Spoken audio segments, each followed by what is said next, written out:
सोच बदलो, जिंदगी बदल जाएगी। बहुत समय पहले की बात है। भारत के एक छोटे से गांव में रमेश नाम का एक किसान रहता था। रमेश को खेती करने का अनुभव तो था, लेकिन उसकी सोच ने उसे जीवन में कभी संतोषी नहीं बनने दिया। वह हमेशा अपनी परिस्थितियों और अपनी किस्मत से परेशान रहता था। रमेश के पास अपनी जमीन थी, एक छोटा सा घर और परिवार में उसकी पत्नी सुनीता और 2 छोटे बच्चे थे। उसकी पत्नी एक स्नेहमयी और सकारात्मक सोच वाली महिला थी। वह अपने पति को हर समय समझाती रहती थी। रमेश, दुनिया में हर कोई कठिनाइयों का सामना करता है, लेकिन जो लोग अपनी सोच और मेहनत से परिस्थिति बदल देते हैं, वही सच्चे विजेता होते हैं। लेकिन रमेश हर बार उसकी बात को टाल देता और कहता, तुम औरतों को क्या पता, मेरी किस्मत ही खराब है।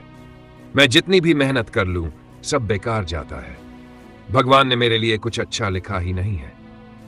रमेश की नकारात्मक सोच का असर केवल उसकी खेती पर हो रहा था, बल्कि उसके परिवार पर भी दिखने लगा था। उसकी पत्नी और बच्चे भी रमेश की निरंतर शिकायतों और गुस्से से परेशान रहने लगे थे। बच्चों को रमेश की यह बात सुनने को मिलती, तुम्हारे पिता के पास तुम्हें अच्छी शिक्षा दिलाने के लिए पैसा नहीं है, यह सब भगवान का खेल है। गांव वाले भी रमेश के स्वभाव को लेकर बातें करने लगे थे। वह जहां भी जाता, वहां अपने दुखों की चर्चा करता और अपनी किस्मत को कोसता। धीरे धीरे लोगों ने उससे दूरी बनानी शुरू कर दी। वह अकेला पड़ने लगा, लेकिन उसने कभी यह महसूस नहीं किया कि समस्या उसकी सोच में है।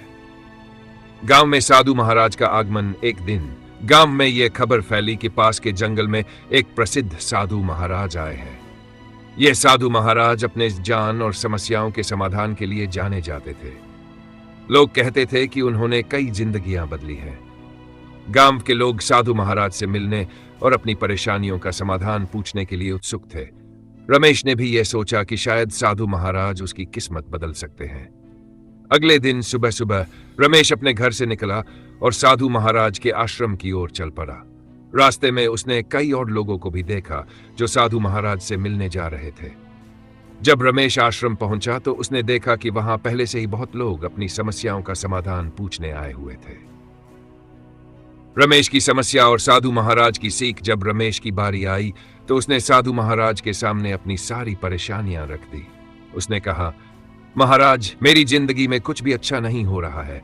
मैं दिन रात मेहनत करता हूं, लेकिन मेरी फसल कभी अच्छी नहीं होती। लगता है भगवान ने मेरी किस्मत ही खराब लिखी है। आप ही मुझे कोई उपाय बताइए। साधु महाराज ने रमेश की बातें बड़े धैर्य सुनी और मुस्कुराते हुए बोले, बेटा, किस्मत का खेल असल में हमारी सोच से जुड़ा हुआ है। मैं तुम्हें एक कहानी सुनाता हूं, शायद इससे तुम्हारी समस्या का हल निकल आए। 2 किसानों की कहानी। साधु महाराज ने रमेश और वहां उपस्थित अन्य लोगों को एक कहानी सुनाई। बहुत समय पहले एक गांव में 2 किसान रहते थे। दोनों के पास एक जैसी जमीन थी और दोनों खेती करते थे, लेकिन दोनों की सोच में बहुत बड़ा अंतर था। पहला किसान मोहन सकारात्मक सोच का था। वह सुबह जल्दी उठता, अपने खेतों की देखभाल करता और हर परिस्थिति का सामना पूरे धैर्य और मेहनत से करता। अगर बारिश ज्यादा हो जाती तो वह सोचता, चलो, इससे मेरे खेतों को पानी मिल गया, मुझे फसल बचाने के उपाय करने चाहिए।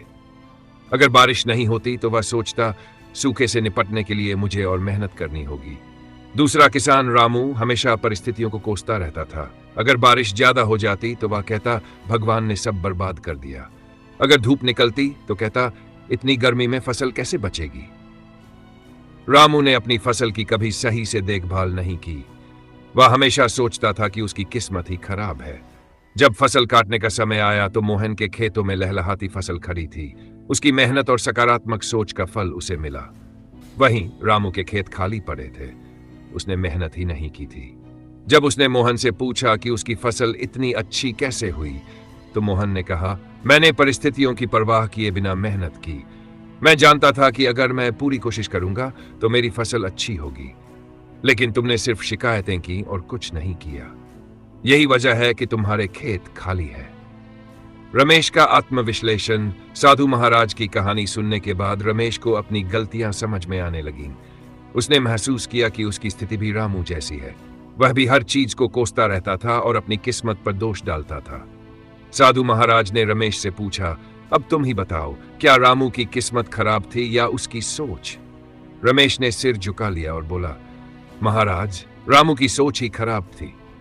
अगर उसने मोहन की तरह मेहनत की होती और सकारात्मक सोचा होता तो उसकी फसल भी अच्छी होती। साधु महाराज ने कहा, सोच बदलो, जिंदगी बदल जाएगी।